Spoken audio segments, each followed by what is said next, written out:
సింహాచలం సంప్రోక్షణ కార్యక్రమం పూర్తయిన తరువాత మాజీ మంత్రి గంటా శ్రీనివాస్ మాట్లాడుతున్నారు. ఇప్పుడు చూద్దాం. సింహాచలమే కాదు, మొత్తం ఉన్న అన్ని ఆలయాల్లో కూడా ఈ కార్యక్రమం చేయడం జరిగింది. అలాగే ఒక శాంతి హోమం చేసి జరిగిన అపచారాలని మన్నించమని చెప్పి కూడా కోరుకుంటూ ఈ కార్యక్రమాన్ని వేద పండితుల సమక్షంలో శాస్త్రయుక్తంగా చేయడం జరిగింది. మనం చూస్తూ ఉన్నాం, మన హిందువుల యొక్క వైదిక సాంప్రదాయాల ప్రకారం మనకి దేవుడు అంటే ప్రాణంతో సమానం. అది తిరుపతి వెంకటేశ్వర స్వామి కావచ్చు, లేకపోతే సింహాద్రి అప్పరం కావచ్చు, లేకపోతే విజయవాడ కనకదుర్గమ్మ కావచ్చు, మనకు ఎవరైతే మనం దేవుడిని కొలుస్తూ పూజిస్తూ ప్రార్థనలు చేస్తూ ఉంటామో వాళ్ళందరూ కూడా మనకు నిత్యం మన జీవన విధానంలో ఒక భాగం. నిద్రలేసిన దగ్గర వెంటనే గోవిందానో శ్రీరామానో లేకపోతే ఓం శ్రీమాత్రే నమహానో రకరకాల వాళ్ళ నమ్మకాలతో వాళ్ళు చేసుకుంటూ ఉంటాం. అటువంటి భక్తుల మనోభావాలు దెబ్బతినే విధంగా మరి దీన్ని నిర్లక్ష్యం అనాలా, లేకపోతే అహంకారం అనాలా, లేకపోతే ఆ కొవ్వు ఎక్కువ తినాలా నాకు అర్థం కట్టదు. కానీ ఇది చేసిన తప్పు మాత్రం మామూలు తప్పిదం కాదు. అందుకే నేను మొన్న ఈ సింహాచలం ప్రసాదం పరిశీలనకు వచ్చినప్పుడు నేను ఆ రోజు మాట అన్నప్పుడు కొంచెం బాధేసింది. అదే వేరే సాంప్రదాయాలు భంగం కలిగే విధంగా చేస్తే అక్కడ వాళ్ళు రాళ్లతో కొట్టి చంపేస్తారని. అది నేను అన్న పెద్ద మాట కాదు, అది యాక్చువల్గా అది వాస్తవం. ఎందుకంటే మన భక్తులు ఎంతో నమ్మకంతో తిరుపతి వెంకన్న స్వామి లడ్డు అంటే అది తిరుపతి వెంకన్నతో సమానం. గతంలో మేమందరం చిన్నప్పుడు ఉన్నప్పుడు తిరుపతి లడ్డు అంటే 10-15 రోజులు ఉన్నా కూడా అది తాజాదనంగా ఉండేది. అలాగే రుచి వేరేగా ఉండేది.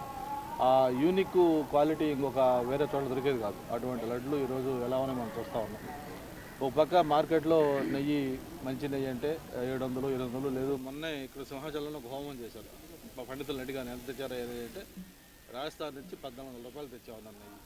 మరి అటువంటిది సింహాచలం దేవస్థానానికి 345 రూపాయలకి నెయ్యి సప్లై చేస్తూ ఉంటే అది ఎటువంటి నెయ్యో కూడా చూసుకోలేని పరిస్థితిలో ఆ రివర్స్ టెండర్ అనే ఒక మాయలో పడి దాంట్లో తక్కువ రేటుకి ఇచ్చారు కాబట్టి ఆ నెయ్యి వాడుతున్నాం అని చెప్తే తీరా పరిశోధనలు చూస్తే దాంట్లో ఎలాంటి పదార్థాలు మనం నోటితో మనం చెప్పుకోలేని విధంగా ఉన్నాయి.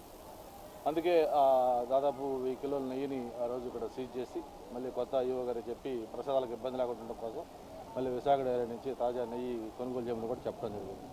ఇవన్నీ కూడా పాలకుల యొక్క నిర్లక్ష్యం, వాళ్ళ యొక్క తప్పిదాల వల్ల ఇటువంటి పొరపాటు జరుగుతూ ఉన్నాయి. అందుకే అవన్నీ క్షమించమని చెప్పి మొన్నే మనం పవిత్ర యుగుడి ఉత్సవాలు చేసుకున్నాం. ఆ రోజు కూడా ఇక్కడికి వచ్చి మనం ఆ సంవత్సరంలో జరిగిన పొరపాట్లు ఇవన్నీ కూడా క్షమించమని దేవుడిని కోరుకుంటూ ఆ పవిత్రోత్సవాలు చేసుకున్నాం. అది జరిగిన కొద్ది రోజులకే మళ్ళీ ఇలాంటి పరిస్థితి రావడం చాలా బాధాకరం. అందుకే చంద్రబాబు నాయుడు గారు కూడా దీన్ని చాలా సీరియస్గా తీసుకున్నారు. దీని మీద ఒక సిట్ స్పెషల్ ఇన్వెస్టిగేషన్ టీం ఒకటి వేశారు. ఒక సీనియర్ ఆఫీసర్ ఐజీ నేతృత్వంలో త్వరలోనే నిజాలు బయటకు వస్తాయి. అలాగే ఉప ముఖ్యమంత్రి గారు అయితే మరీ కొంచెం ఎక్స్ట్రీమ్గా ఆయన ఎమోషనల్గా దేవుడు అంటే భక్తి కాబట్టి ఆయన ఎప్పుడూ నిత్యం దాంట్లో ఉంటాడు కాబట్టి ఆయన ఒక ప్రాయచిత్త దీక్ష దాదాపు 11 రోజుల పాటు ఆయన స్వయంగా ఆ దీక్ష చేస్తూ మొత్తం తిరుపతి కొండకి నడిచి అక్కడ దేవుడి దగ్గర మొక్కు తీసుకుంటా అని చెప్పి ఆయన చేస్తూ ఉన్నారు. ఆయన దీక్షకు మద్దతుగా ఈరోజు రాష్ట్ర వ్యాప్తంగా కూడా జనసేన ఎమ్మెల్యేలు కావచ్చు, మిగతా సపోర్టర్స్ కావచ్చు, అందరూ కూడా కావచ్చు, వాళ్ళందరూ ఆ దీక్షకు మద్దతుగా ఇక్కడ ప్రాంతాల్లో కూడా దీక్షలు చేస్తూ ఉన్నారు. ఇవన్నీ కూడా ఏంటంటే ఏదో న్యాచర్ చేసినా దేవుడు చేసినవి కాదు, కేవలం పాలకులకు చిత్తశుద్ధి లేకపోవడం వల్ల చేసిన ఇది.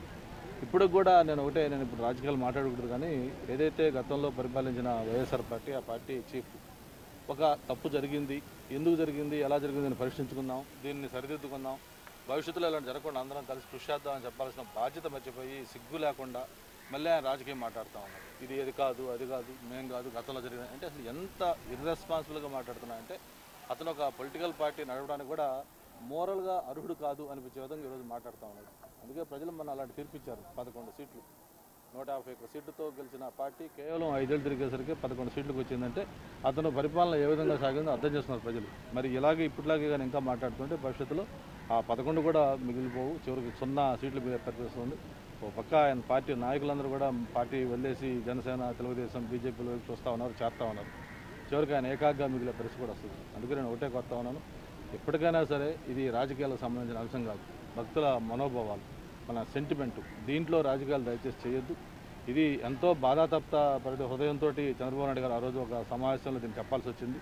అంతే తప్ప దీని రాజకీయం కోసం కాదు. ఇప్పుడు కూడా ఇది అందరూ పార్టీలకు అతీతంగా అందరం కూడా మన దేవుడి యొక్క గౌరవాన్ని కాపాడే విధంగా, భక్తిని పెంచుకునే విధంగా, మన సెంటిమెంట్ దెబ్బతినకుండా దీన్ని ఎలా గౌరవప్రదంగా ముందుకు తీసుకెళ్ళి ఆలోచించి అలా చేయాలని చెప్పి కూడా మరొకసారి కోరుకుంటూ, ఏదో రోడ్డు వర్కో లేకపోతే బిల్డింగ్ వర్క్లో సిమెంట్ ఒక పాలు తక్కువైంది, లేకపోతే గ్రావెల్ ఒక పాలు ఎక్కువైంది, లేకపోతే కంకర తక్కువైంది అంటే అర్థం ఉంది, కొంచెం అర్థం చేసుకోగలం. సొసైటీ అట్లా అయింది. కానీ దేవుడికి పెట్టే నైవేద్యం, ఆయన గర్భగుళ్ళకి ఇచ్చే దీపాలు, వాటిల్లో కూడా కల్తీ చేస్తున్నారంటే ఇది క్షమించరన్నారు. అందుకే ఈ సంరక్షణ కార్యక్రమం, దీంట్లో రమేష్ బాబు గారు అలాగే గణబాబు గారు అందరూ కూడా పాల్గొని ఆ సంరక్షణ కార్యక్రమం అలాగే శాంతి హోమంలో పాల్గొనడం జరిగింది. ఆ దేవదేవుడు అందరినీ క్షమించి మరి అందరికి కూడా మంచి కలిగించాలని గత ప్రభుత్వం చైర్మన్ తిరుమలకి వెళ్ళి శబ్దం చేస్తే దాని మీద స్పందించారు. ఇప్పుడు ఆ దెయ్యాలు వేదాలు వెళ్ళినటువంటి అందుకు ఇటువంటి వాళ్ళు చూసి చెప్పారు. అసలు ముందు ఎవరైతే మాట్లాడాడో ఆయనకి మన వైదిక సాంప్రదాయాల పట్ల, మన హిందూ సాంప్రదాయాల పట్ల, ఆచార వ్యవహారాల పట్ల ఆయనకు నమ్మకం ఉందా?